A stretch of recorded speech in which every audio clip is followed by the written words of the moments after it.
Hey, good morning, everybody. It's Facebook Live Thursday, and here we are in my garden. I love it. Look at that. Oh, I love it. Absolutely just love gardening. And what's crazy is if you would have told me I was going to be gardening even about 5 years ago, I'd have said, you're nuts. There's no way I would ever do that. That's crazy. I'm not going to be no farmer. And now I've got chickens and my garden and who knows what else. Oh, and I've got a rabbit now. Forgot having rabbits. No, we don't eat them. Just for those who are wondering, we do not eat our rabbits. They're friends.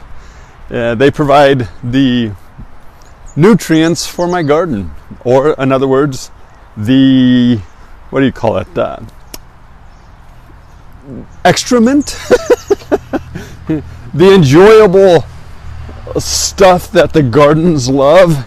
And I'm just moving over here. Sorry about the kind of get to see some of my mess behind. All right, I'm gonna sit down today, even though I could be up walking around.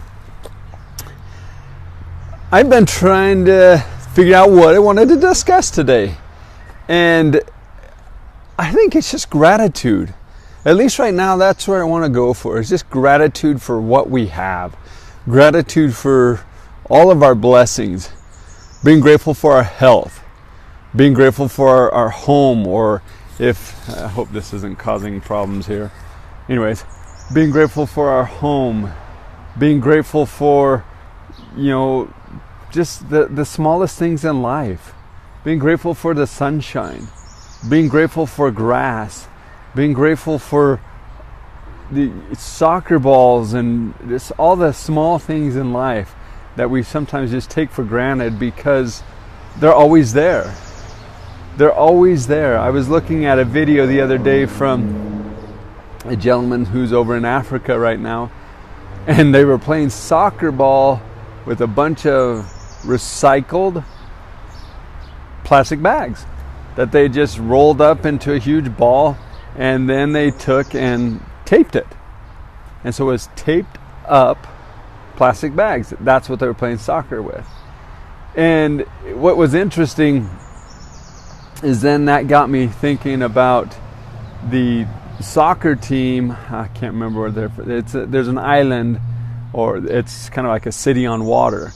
And the boys in 1969, I believe it was, said they wanted to play soccer. They wanted to play soccer ball in the traditional sense, but they lived on water. And there were so many people who were telling them, laughing at them, saying you're a joke and all this. But this group of boys, oh, what was that? I just got nailed. So there's a group of boys that they were saying, no, we want to play soccer. And they didn't let that stop them, the fact that they lived on water. So they went out and they grabbed all the leftover lumber, anything that people were throwing away, and they created a field on the water. They created a floating soccer field. And they didn't have nets, so they would frequently kick the ball off into the water, and they would be jumping around on things, and they would constantly playing when it was wet. Well, they continued to pursue their dreams. And this football team, and I'm gonna, okay, there's a bird up there. That's round 3. I just got nailed again, so we're moving out from underneath the tree. Oh my goodness. I lost my train of thought there after getting hit the 3rd time. Okay. So this team, they wanted to play soccer. Hey Porter, good to see you. And when they, hi Carly, and when they they started pursuing their dreams. Everybody's laughing at them. Ah, ha, ha. Well, then these boys, they built their floating soccer ball field. After they built that, and they were constantly having to chase the ball into the water and then throw it back on, they were playing with now wet, slippery surfaces. Well, long story short, these boys, they hear about this opportunity to go play soccer. And they're like, we're going to go do it. We're going to go compete.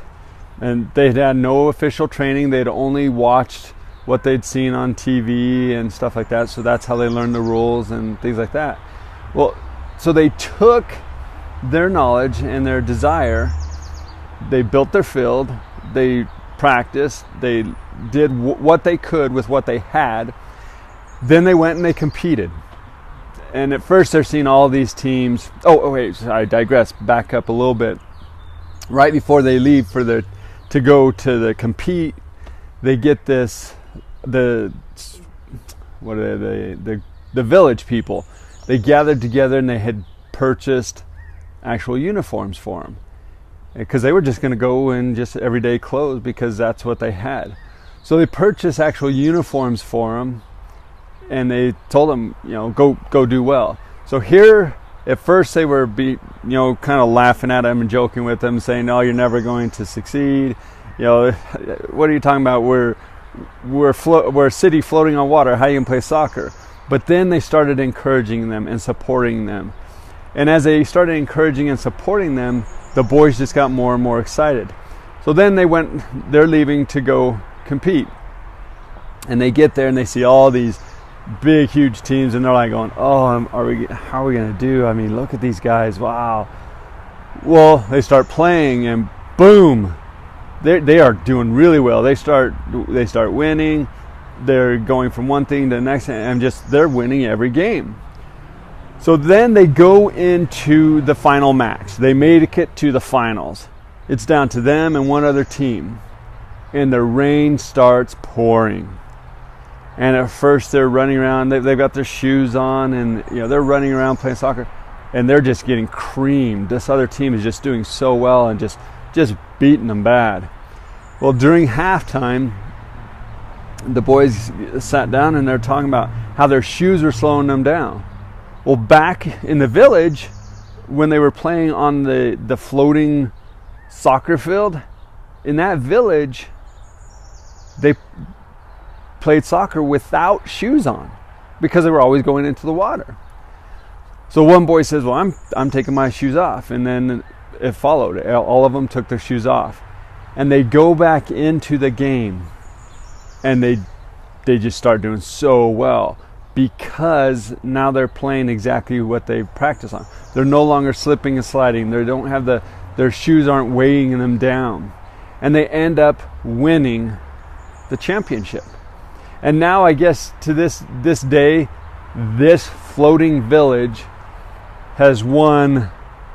I wish I could remember the name of the village, because I'm going to look it up and I'm going to post in the comments. But this floating village has won like 16 or 17 titles. And if you're a soccer fan, then you'll know the name of this company. I mean this village. But the village got behind them and supported them and encouraged them. But the boys never let their dreams die. And they were encouraged despite their challenges, despite the frustrations. They were grateful that they were able to get this lumber and build this floating soccer field. They were grateful that they were able to go and play, and then they didn't realize how good they were until they actually started participating, until they started competing and winning. Well, I think that relates a lot with our lives, that we have our challenges, we have our goals. Here's our goal. It's out there. We're like, "Oh yeah, we're going to get our goal." And we see it. And then we'll have people that say, they're going to laugh at you, they joke at you, they think, "What a dreamer. Give me a break. There's no way that's going to happen." But then they actually, you start to get closer to it. It's amazing how those doubters can then become our greatest advocates.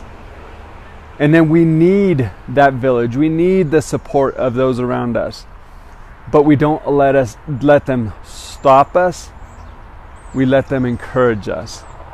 So if they start laughing at you saying, give me a break, that kind of a goal, yeah, you see, we're on a floating field. I mean, we're living on water. How are you going to do that? If you let that stop you, you let your floating field stop you, then you're giving them the power to win over your dreams. Is your dream more powerful, or is their discouragement more powerful? And in this case of the boys, their dream was definitely more powerful, and now they're leading champions on a regular basis. Well, that's, I say, is the exact same thing for you. Is you can be leading champions in whatever it is that you're wanting to accomplish or achieve in your life, as long as when you get those doubters, when you get those hate mongers, when you get those people that say and laugh at you, that you look and you use that doubt as energy, as fuel, as encouragement to just keep going, to push through, to not allow anybody to destroy your dreams, to be grateful for what you have, and to be able to push through regardless of the challenges. And that's how you want to use their mean or doubting, for lack of a better term, the doubting Thomas, excuse me, I apologize about that. We don't want to allow anybody to destroy our dreams. And if you use their doubt as just fuel to say, oh yeah, I'm going to show you. And I've done this several times in my life when I'll set a big goal that people say, oh, that's going to take you years and years and years and 20, 30 years, whatever, to accomplish that goal. And then I say, no, I'm going to do it within 5. Well, okay, maybe I didn't do it in 5. It took me 10. But still, I achieved a goal that I wanted to. Don't let anybody tear your dreams down, your goals down. And if you don't have any goals, start setting some. Start looking for those things that drive and create passion in you. If you want to travel, if you want to, take up a hobby, don't let anything stop you. Go for it. You are amazing. Realize it, believe it, feel it inside. Because I believe in you.